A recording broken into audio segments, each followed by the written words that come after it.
So they adopted a tactic of strategic retreat, burning the countryside to starve out Napoleon's troops as they pushed toward Moscow. Once in the capital, Napoleon would realize he had underestimated the steely resolve of the Russian Tsar. Napoleon probably thought that having invaded Russia, seized the old capital, Alexander would be willing to come to terms with him. Alexander was not. He simply ignored Napoleon until a very harsh winter forced Napoleon to realize that there was nothing to be gained by sitting in Moscow, and so Napoleon began to retreat. Forced to march back over the demolished and frozen landscape from which they came, less than 10% of the men out of Napoleon's original army survived. Mother Russia had broken the unbeatable general. In 1883, Alexander's successor commissioned a grand monument to be placed in the heart of St. Petersburg's Palace Square. It would be a towering symbol of Russian defiance. It was called the Alexander Column. The Alexander Column rests on a granite shaft, red finish granite. It's a monolith, it's one piece. Once again, a Russian Tsar forced his people to literally move mountains to build a monument in the name of the empire. An army of Russians methodically carved the shaft of the column out of the side of a mountain in one piece and shipped it to St. Petersburg. It was a process that took 3 years and thousands of workers. Once in St. Petersburg, engineers faced the daunting task of raising the 700-ton, 83-foot-tall granite monolith. It was sort of a giant halter. It was fastened onto the column. And then placed around it were capstans, which were manned by dozens of people. And at a given signal, they would all move, and through a pulley system, the column would gradually move upward and fall into the place that had been prepared for it on the base. Today, the column remains freestanding on its pedestal at a full height of 155 feet. It has proved to be absolutely perfectly engineered. Napoleon's collapse eliminated any threat to Russia's status as the world's largest overland empire. By the turn of the 19th century, Russia stretched 6,000 miles from the Baltic Sea in the west to the Pacific in the east, and all the way to Alaska. It consisted of 1/6 of the world's landmass, crossed 15 time zones, and under a new Tsar, it would continue expanding. And Nicholas II, because of his early experience traveling in Asia, the first of the Tsars to travel to Asian destinations, took into his reign a real conviction that Russia's future lay on the Pacific. But with its territory now extending beyond the horizon, the empire was in danger of collapsing under its own size. Russia's engineers would execute a solution as far-reaching as the empire itself. They would build the Trans-Siberian Railroad. Those who promoted the building of what was then the world's longest railroad in the 1890s had in mind both economic and political objectives. It was to open up the Far East to Russian exports.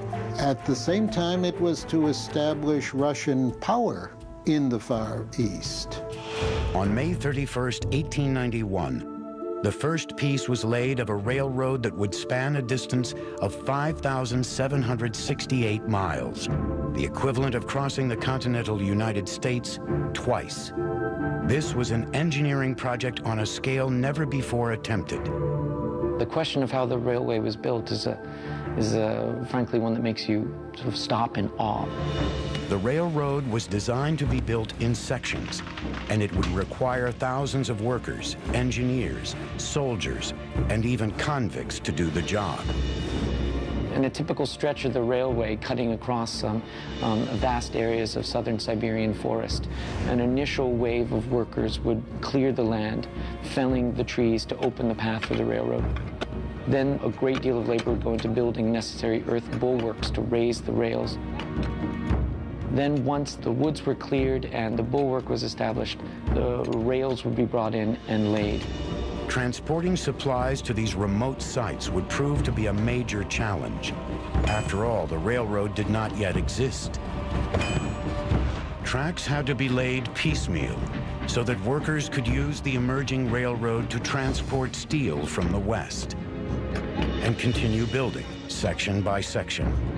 And this process was repeated week after week, month after month, over all the years of the late imperial period. The endless toil broke the backs of Russia's workers. It was a very hard job to take, very hard job to take. I mean, you got to conjure an image of isolated wilderness that was transformed into rough and ready workers' camps, with workers camped out under tents or in some cases in earthen dugouts, working for months at a time on stretches of track with relatively limited supplies in the winter, subject to extremely cold temperatures in the summer, to the terrific heat of Russia's continental climate. By 1904, the core railroad was complete.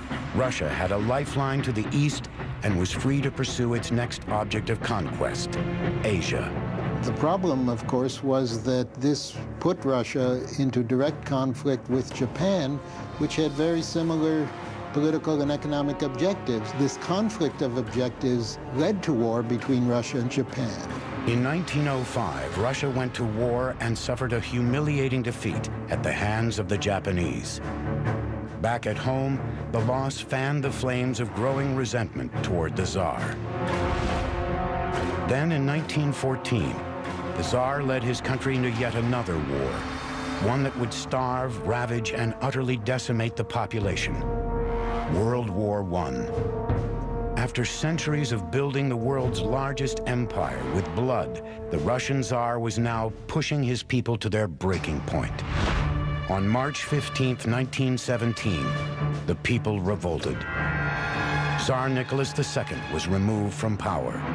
The nearly 500-year reign of the Russian Tsars had been destroyed. The key factor in the disintegration of the Russian Empire in 1917-18 was the collapse of the Tsarist regime, because it was the emperor who really provided the glue that held the empire together. The Tsars had used their power to build breathtaking cathedrals, whole cities from swamps, railroads that crossed a continent, and sumptuous palaces that remain unrivaled in their opulence. The history of the Russian Empire can be read as an enormous achievement. At the same time, that achievement came at important costs. In many respects, the empire was built on the backs of ordinary Russians. In late 1917, the Tsar's achievements would be rewritten by a new regime, one determined to level the playing field for Russia's poor. As the mighty empire grew, it would consume more and more of its own to build a palatial playground for the rich and an industrial hell for the rest. By the beginning of the 20th century, Russia's overworked and illiterate poor had had it. Broken by world war, incited by radicals, these people would rise up to demolish the Russia they had suffered for in a fiery revolution that would replace one colossal empire with another. I'm Peter Weller for the History Channel.